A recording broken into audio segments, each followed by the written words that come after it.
우리는 계시, 예언, 미래, 축복을 믿지만 그렇다고 하나님이 결과까지 보장해 주시는 것은 아닙니다. 하나님이 우리에게 복을 약속하시지만 우리 대신 살아주시는 것이 아니에요. 우리 대신 남편 역할을 하는 게 아니고, 우리 대신 애비 역할을 하시는 게 아니고, 우리 대신 기업을 경영하게 하시는 게 아니고, 우리 대신 국가를 경영하게 하시는 것이 아닙니다. 하나님이 의도하시는 결과를 얻어내는 것은 우리의 몫입니다. 해피엔딩을 얻어내는 것은 하나님의 약속에 나의 믿음을 더하고 실천함으로 말미암습니다. 오늘 본문에 하나님이 바로에게 주신 꿈에는 교훈이 담겨져 있지 않고 권고사항이 담겨져 있지 않습니다. 이런 일이 있을 것이다를 보여준 것뿐이지, 그러므로 이렇게 하라느니 저렇게 하라느니 이것을 배우라느니 이것을 준비하라느니 그런 요소가 없습니다. 그걸 발견한 사람은 요셉입니다.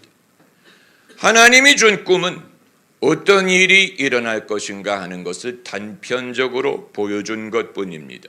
7년의 풍년이 있고 7년의 흉년이 있을 것이다. 흉년이 너무 심해서 풍년을 잊어버리게 될 것이다. 그 의미만 보면 여기에는 어떤 소망도 있지 않고 여기에는 어떤 권고사항이 있는 것도 아니고 아주 암울한 내용뿐입니다.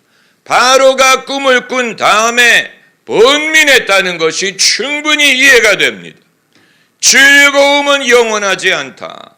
그 이후에 괴로움이 있다라는 단편적인 메시지만이 있는 것입니다. 흥할 때 교만하지 말고 쇠할 때가 온다. 이런 메시지로만 보이는데, 여러분, 플랫브레드처럼 납작한 이 메시지에 이것이 플랫하지 않고 복층의 의미가 있다는 것을 발견한 사람이 요셉이, 꿈을 꾼 사람은 바로인데 꿈을 해석하는 것뿐만이 아니고 거기에 숨겨져 있는 복층의 의미를 발견한 사람이 요셉입니다. 그 해결책은 이미 그 내용 속에 담겨져 있었어요. 먼저 7년의 풍년이 있으리라. 이것이 해답이.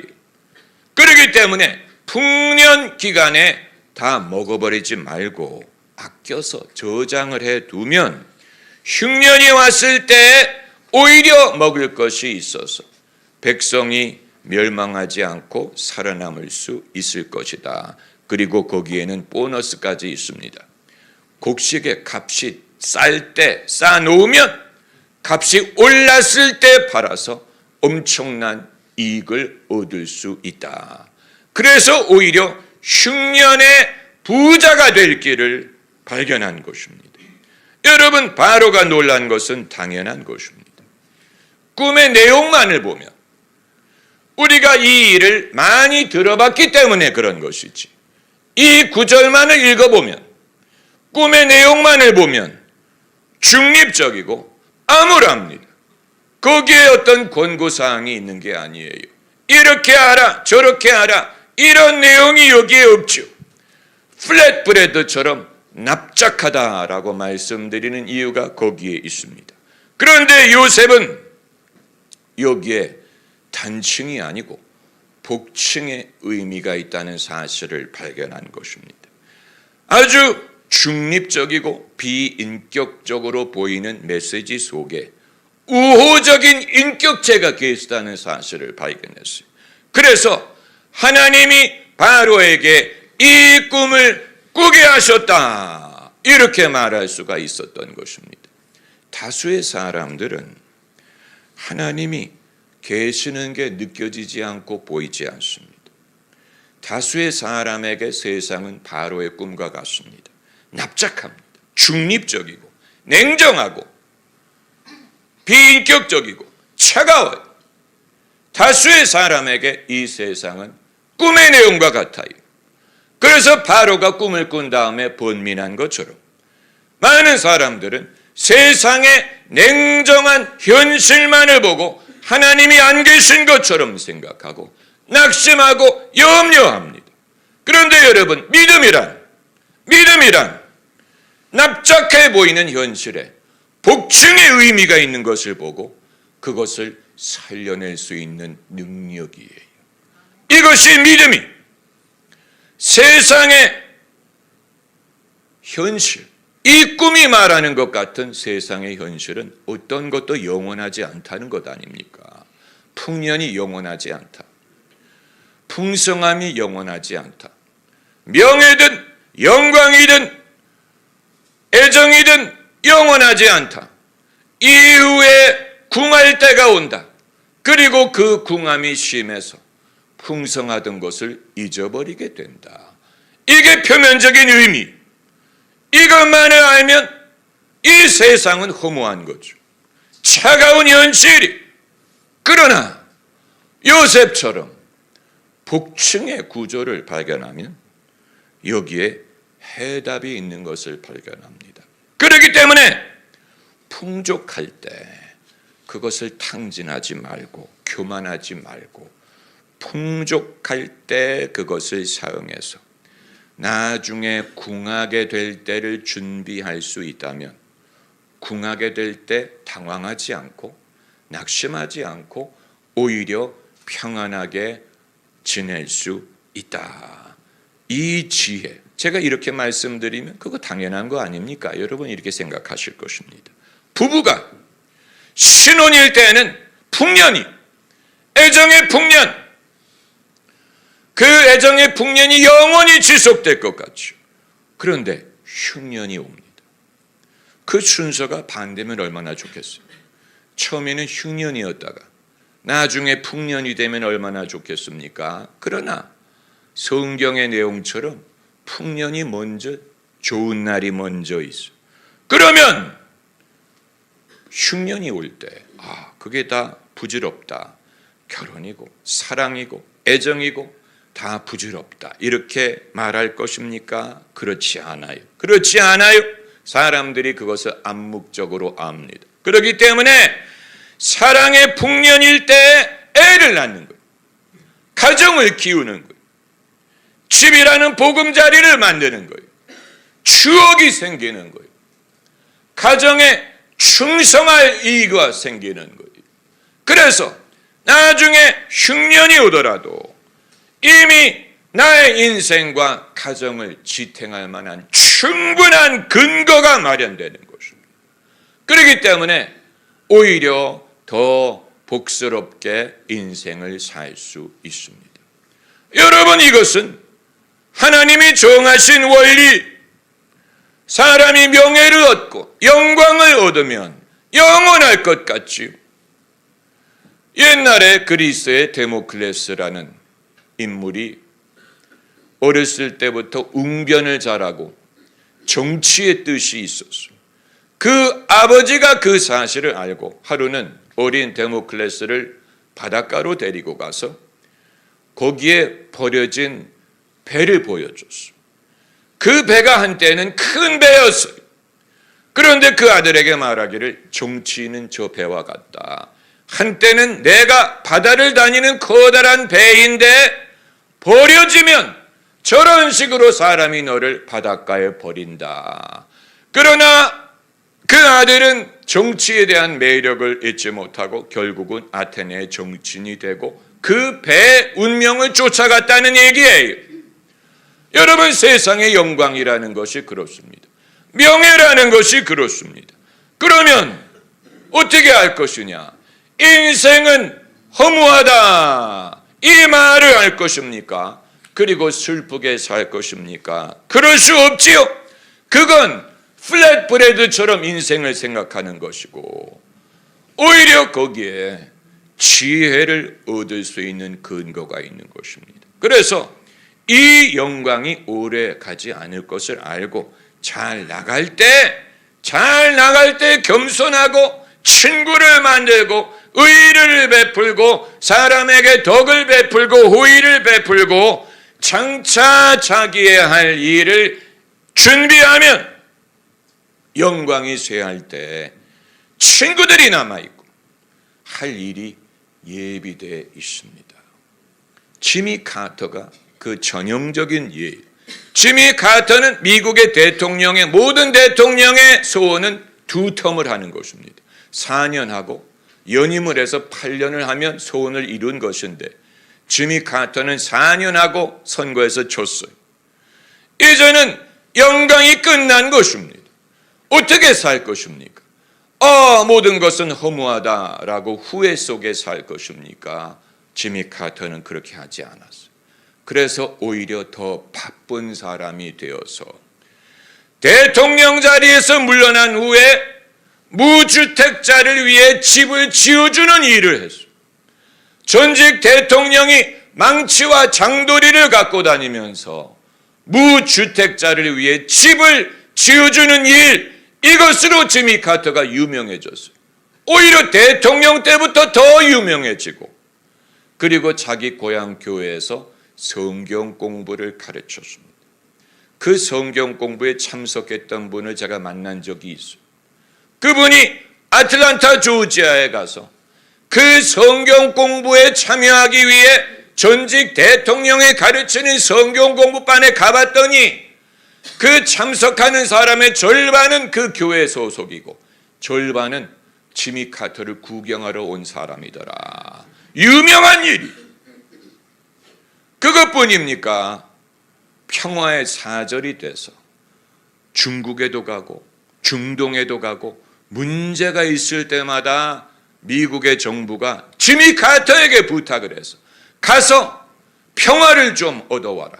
가서 평화의 사절이 돼달라. 여러분, 그래서 지미 카터는 가장 성공적인 전직 대통령이다. 이런 말을 듣습니다. 여러분, 이것이 지혜로운 인생이에요. 풍년의 때가 있었지요. 권력의 풍년. 그러나 그 때가 지나갔는데 지나가면 인생은 무상이다라고 살겠습니까? 그럴 수 없지요. 믿음의 사람은 그럴 수 없는. 오히려 풍년일 때 준비를 해서 이것이 지나갈 때 내가 당황하지 않고 없어야 될 일이 생기는 것처럼 내가 두려워하지 않고 오히려 내가 이후를 준비하리라. 그러니까 하나님이 이렇게 해, 저렇게 해라고 말씀을 하지 않았지만 하나님이 이런 일이 있을 것이라는 것을 알려주시는 것만으로 믿음의 사람은 자기가 어떻게 할 바를 발견할 수 있다는 사실이 놀랍지 않습니까? 영국의 윈스턴 처칠이 2차 대전을 승리로 이끌었어요. 승리에 가장 큰 공을 세운 사람이 처칠이. 그런데 전쟁이 끝나고 나니까 백성이 얼마나 이기적인지, 전쟁 시에는 처칠이 필요했는데 평화 시에는 필요 없다 하고 판단하고 권좌에서 쫓아냈어요. 처칠이 쫓겨났어요. 그럼 이제 처칠이 어떻게 사느냐? 후회와 미움 속에 삽니까? 그럴 수 없죠. 그럴 수 없어요. 2차 대전을 전면에서 가장 기억하고 책으로 쓸 수 있는 사람이 처칠 한 사람이었어요. 왜냐하면 같은 전면에 있었던 히틀러는 죽었고 루즈벨트도 죽었고 스탈린은 책을 쓸 만한 위인이 아니다 보니까 유일하게 그것을 경험을 하고 기억하고 책으로 남길 수 있는 사람은 처칠 한 사람이어서 처칠이 그 책을 써서 노벨상을 받았어요.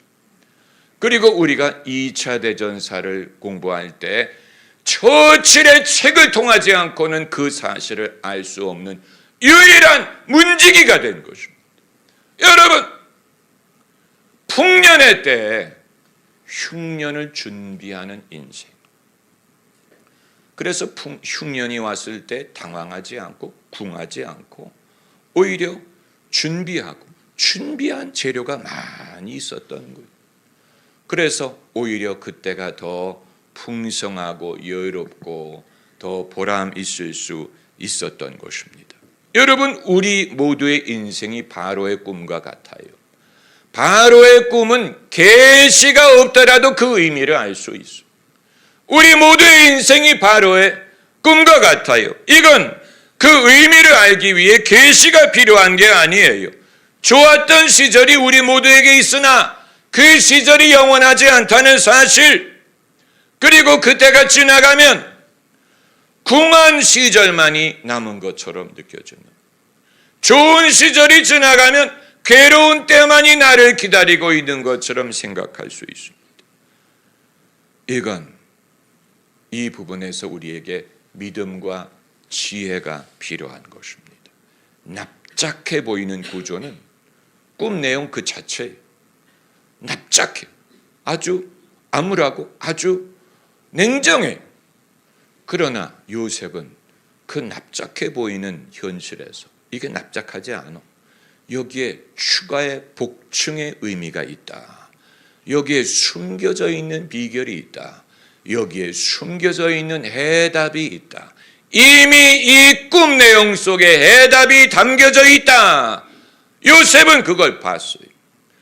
바로는 꿈을 꾸었으되 염려는 하였으되 그것을 자기가 발견하지 못했죠. 믿음이 있는 사람과 없는 사람의 차이가 여기 있어요. 믿음이 없는 사람에게는 인생은 플랫해 보여요. 플랫 브레드, 아주 납작한 1차원적인 유대리가 없는, 여유가 없는, 길이 없는, 되돌릴 수 없는, 피할 수 없는, 모든 사람에게 불가피한 것으로 보이죠. 그런데 믿음의 사람은 이게 아니야. 하나님이 이 꿈을 꾸게 하신 것은 우리가 멸하지 않고 살게 하기 위함이야. 믿음의 눈으로 봤을 때 여기에 숨겨져 있는 지혜를 발견한 것입니다. 할렐루야. 왜 많은 사람들이 하나님을 안 계시다고 하느냐? 납작하게 인생을 보기 때문에 그런. 바로처럼 자기의 꿈을 꾸는 것. 꿈 내용만을 보면 인생은 참으로 암울하지요. 길이 안 보이지요. 그러나 그게 아니었다는, 하나님이 그 꿈을 그 목적으로 꾸게 한 게 아니고 그걸 볼 수 있게 하는 것이 하나님의 계시요, 하나님의 지혜요, 믿음의 능력입니다. 그래서 그걸 발견하는 사람이 7년의 흉년으로 인해 망하지 않아요. 오히려 그때를 준비하고 평안히 이전보다도 더 복되게 살 길을 얻을 수 있습니다. 그리고 거기에서 하나님의 사랑을 발견하는, 꿈의 내용만을 보면 사랑이 전혀 느껴지지 않죠. 무슨 사랑이 느껴져? 냉정하죠. 그런데 그게 아니었다는 거예요. 이 꿈을 꾸게 하시는 하나님에게 사랑이 있어서 우리가 멸하지 않게 하기 위해 이 꿈을 보여주신 것입니다. 여러분, 우리가 겪는 현실은 다 똑같아요. 여러분이나 저나, 믿는 사람이나 안 믿는 사람이나 나이가 들면 늙는다는 것, 왜소해진다는 것, 이런저런 일이 다 똑같아요. 예외가 있는 게 아니에요. 그럼 하나님이 어디 계시느냐? 하나님이 내 삶에 어디 계시느냐? 하나님이 계세요. 하나님이 그걸 깨닫게 하셨어요. 다만 그것을 얻기 위해서는 믿음이 필요한, 우리 눈이 밝아져야 될 필요가 있어서, 하나님이 과연 여기 계셨는데 내가 알지 못했구나. 이것이여 두렵도다. 이것은 하늘의 문이요 하나님의 전이로다. 이것을 깨닫는 것. 여러분, 이것이 믿음의 순간이에요. 하나님을 깨닫는 순간. 그 순간은 나에게 생명의 순간이 되는 것입니다. 할렐루야.